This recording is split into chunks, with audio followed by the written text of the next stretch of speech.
হযরত ওমর রাদিয়াল্লাহু তাআলা আনহু 10.5 বছর মুসলমানদের খলিফা ছিলেন, অর্ধ পৃথিবীর বাদশাহী করছেন। 10.5 বছর পরে তিনি মসজিদে নববীতে, নবীজি সাল্লাল্লাহু আলাইহি সাল্লামের যে মসজিদ মদিনা, সেখানেই তিনি ইমামতি করতেন। 10.5 বছর পরে একদিন ফজরের নামাজের ওয়াক্তে ইমামতি অবস্থায় প্রথম রাকাতে একজন কাফের অগ্নিপূজক ছদ্মবেশে চাদর দিয়ে শরীর ঢাইকা, ফজরের নামাজ কিছুটা অন্ধকার থাকে, এই জন্য ওই লোকটা প্রথম কাতারে দাঁড়ানো অবস্থায় ছদ্মবেশে কোমরে ছুরি নিয়ে আসছিল।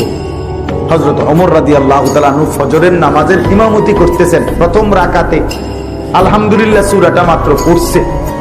এই সময়ে এই বেঈমান কোমর থেকে ছুরি বাহির করে ওমর রাদিয়াল্লাহু তাআলা আনহুকে 7 থেকে 8টা ছুরির ঘাই দিছে কোমরে।